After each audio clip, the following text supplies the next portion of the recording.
Hello दोस्तों, चलिए आज हम लोग बात कर लेते हैं केंद्रीय बजट के लास्ट सेशन की। इसमें हम देखेंगे 7 प्राथमिकताएं जो कि हमारी वित्त मंत्री द्वारा बजट 2023-24 में इंट्रोड्यूस की गई हैं। 7 प्राथमिकताएं जिनको नाम दिया गया है सप्तऋषि प्लान। इसमें ज़्यादा डिटेल में नहीं जाना है, बस प्राथमिकताएं याद कर लेनी है पीटी के लिए। ठीक है, पहला है समावेशी विकास। समावेशी विकास, समावेशी विकास मतलब सबका साथ सबका विकास। अभी जो हमारी वर्तमान सरकार है उनका मोटो है सबका साथ सबका विकास। कहने का मतलब इसमें कृषि एवं सहकारिता, कृषि एवं सहकारिता, शिक्षा, स्वास्थ्य, उद्योग एटसेट्रा सभी को साथ में लेके चलते हुए सबका साथ सबका विकास, इसको हम कहते हैं समावेशी विकास। तो पहला हमारा जो 7 प्राथमिकताएं हैं उसमें से पहली प्राथमिकताएं हो गई समावेशी विकास। दूसरी है अंतिम व्यक्ति तक पहुंच। अंतिम व्यक्ति तक पहुंच। अब इसका मतलब क्या हो गया? अंतिम व्यक्ति तक पहुंच का मतलब है हमारे समाज में अंतिम व्यक्ति किसको कहते हैं? वंचित वर्गों को, जिनको अभी ना तो आर्थिक सुविधाएं मिल रही हैं ना शैक्षणिक सुविधाएं मिल रही हैं। तो उनको साथ लेते हुए जो ये 7 प्राथमिकताओं का उद्देश्य है कि उनको साथ लेते हुए उन तक पहुंचते हुए उनका विकास करते हुए समावेशी विकास। क्योंकि जब तक आप वंचित वर्गों का उत्थान नहीं करेंगे, उनका विकास नहीं करेंगे, तो आप समावेशी विकास नहीं कर सकते हैं। तो इनमें सरकार ने क्या क्या लिया है? 500 आकांक्षी जिला कार्यक्रम शुरू करने का घोषणा किया है। 500 आकांक्षी ब्लॉक, ठीक है। उसके बाद पीवीटीजी कार्यक्रम शुरू किया गया है। पीवीटीजी कार्यक्रम क्या है? पीवीटीजी कार्यक्रम ये क्या है? ये है जो संवेदनशील ट्राइब्स हैं उनका भी विकास करते हुए, क्योंकि लक्ष्य है अंतिम व्यक्ति तक पहुंच, यानी वंचित वर्गों तक पहुंच। तो जो हमारे संवेदनशील ट्राइब हैं उनका भी विकास करना। फिर 740 एकलव्य स्कूल खोलना। 740 एकलव्य स्कूल। एकलव्य स्कूल का मतलब वंचित वर्गों के लिए जो स्कूल है जहाँ पे उनको स्किल डेवलपमेंट की शिक्षा दी जाएगी, अच्छी शिक्षा व्यवस्था दी जाएगी, ठीक है, जो है 740 एकलव्य स्कूल। और इसी में एक और पॉइंट है कि जो गरीब व्यक्ति हैं, गरीब व्यक्ति जो जेल में बंद हैं, जेल में बंद हैं, उनको आर्थिक सहायता। उनको आर्थिक सहायता मतलब जो गरीब व्यक्ति हैं जो जेल में बंद हैं उनके पास जो पैसे नहीं होते हैं अपना बेल फाइल करने के लिए, तो उनको आर्थिक सहायता दी जाएगी, ठीक है। तीसरा है अवसंरचना और निवेश। अवसंरचना, अवसंरचना और निवेश। क्योंकि किसी भी देश की जीडीपी या कोई भी देश डेवलप तभी करता है या उसकी जीडीपी तभी डेवलप करती है जब उसमें नए नए इनोवेशन होते रहे। तो जब तक इन्वेस्टमेंट नहीं होगा, रोज़गार नहीं बढ़ेगा, आय के साधन लोगों के नहीं बढ़ेंगे, तब तक देश आगे नहीं बढ़ सकता। तो तीसरा है अवसंरचना और निवेश। इसके लिए क्या किया गया है? UIDF की स्थापना की जाएगी। अब UIDF क्या है?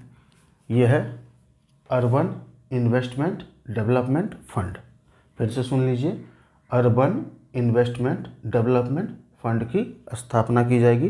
दूसरा है इसी में कि इस बार 2.40 मतलब 2,40,00,000 करोड़ 2.40 करोड़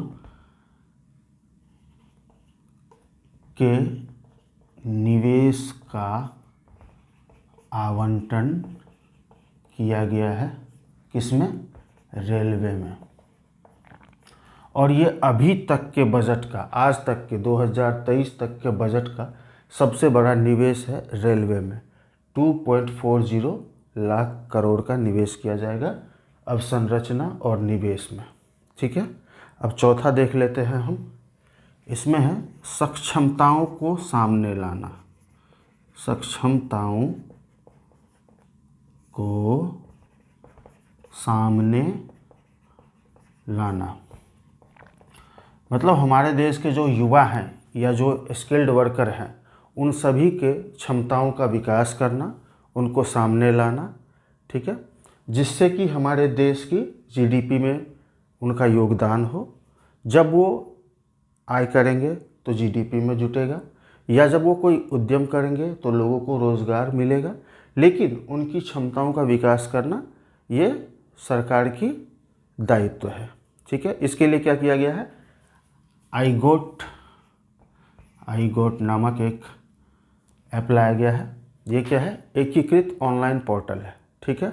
फिर AI यानी आर्टिफिशियल इंटेलिजेंस मतलब कृत्रिम बुद्धिमत्ता, उसके लिए 3 उत्कृष्टता केंद्र खोले जाएंगे। केंद्र 5G सेवाओं पर आधारित ऐप्स के लिए 100 लैब्स खोले जाएंगे। 100 लैब्स ETC। ठीक है। सक्षमताओं को सामने लाने मतलब लोगों की क्षमताओं का विकास करना, खासकर युवाओं का। उसके लिए आईगोट कार्यक्रम लाया गया है जो एकीकृत ऑनलाइन पोर्टल है। AI आर्टिफिशियल इंटेलिजेंस यानी कृत्रिम बुद्धिमत्ता, उसके लिए 3 उत्कृष्टता केंद्र खोले जाएंगे। और 5G सेवाओं पर आधारित ऐप्स के निर्माण के लिए, उसमें हेल्प के लिए 100 लैब्स खोले जाएंगे इत्यादि। इसमें ज़्यादा डिटेल में नहीं जाना। तो 5वां देखते हैं हरित विकास। हरित विकास जैसे कि इसके नाम से ही आपको क्लियर होगा, कृषि में विकास, एनवायरनमेंट में विकास, समुचित विकास जो हमारे हरियाली की हो रही है कि वृक्ष लगाना, पौधे लगाना। तो इसमें एक योजना शुरू की गई मिष्टी कार्यक्रम जो मैंग्रोव के लिए है। मिष्टी मैंग्रोव का तटीय पौधारोपण आय करने के लिए। उसके बाद है लाइफ की शुरुआत की गई है। लाइफ की शुरुआत। अब लाइफ क्या है? ये लाइफ है। लाइफ का फुल फॉर्म होता है life for environment. Life for environment. उसके बाद PM प्रणाम। PM प्रणाम क्या है? जो रासायनिक उर्वरक है उसका संतुलित उपयोग करते हुए, उसको धीरे धीरे कम करते हुए हम ऑर्गेनिक फार्मिंग की तरफ बढ़ेंगे। उसके बाद इसमें 3 वर्षों के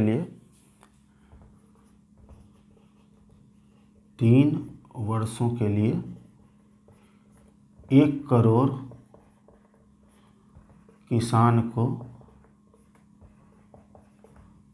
प्राकृतिक खेती करने के लिए मदद की जाएगी। ठीक है। 6th में देखते हैं 6वें नंबर पे युवा शक्ति। किसी भी देश की नींव होती है युवाएं। युवाओं के बिना देश का डेवलपमेंट या देश की जीडीपी में ज़्यादा इंक्रीजमेंट नहीं होता है। तो जब तक आप देश के युवाओं को सशक्त नहीं बनाएंगे तब तक देश आगे नहीं बढ़ सकता है। तो इसीलिए हमारी वित्त मंत्री निर्मला सीतारमण ने सप्तऋषि प्लान में युवा शक्ति को भी ऐड किया है। इसमें क्या किया गया है? PM कौशल विकास 4.0 को शुरू किया गया है। ठीक है, उसके बाद स्किल इंडिया डिजिटल प्लेटफॉर्म दिया गया है। Skill India digital platform. ठीक है, अंतिम में हम लोग बात कर लेते हैं 7वें नंबर पे, वित्तीय क्षेत्र। किसी भी देश की नींव होती है उसकी इकोनॉमी। अगर आपकी देश की इकोनॉमी और जीडीपी अच्छी नहीं है तो आपका देश डेवलप करेगा ही नहीं। तो वित्तीय क्षेत्र भी इंट्रोड्यूस किया गया है, उसमें भी उसका विकास करना है साथ साथ। इन सभी को साथ लेके तभी हमारा समावेशी विकास का लक्ष्य पूरा होगा। तो इसमें क्या किया गया है, महिला सम्मान बचत पत्र इंट्रोड्यूस किया गया है। महिला सम्मान बचत पत्र। ठीक है, और वरिष्ठ नागरिकों को जो बचत योजना थी, वरिष्ठ नागरिकों की बचत योजना 15 लाख से बढ़ाकर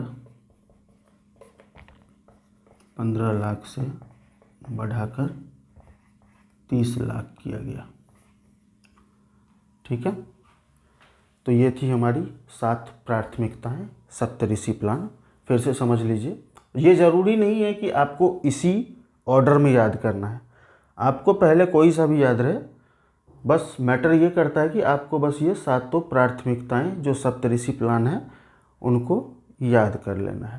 पहला है समावेशी विकास, दूसरा है अंतिम व्यक्ति तक पहुंच, तीसरा है अवसंरचना और निवेश, चौथा है सक्षमताओं को सामने लाना, पांचवा है हरित विकास, छठा है युवा शक्ति और सातवां है वित्तीय क्षेत्र।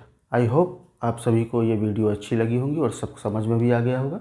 कोई दिक्कत हो तो आपके पास आर्टिकल 19 है, कमेंट करके आप मुझे बताएं कैसा लगा।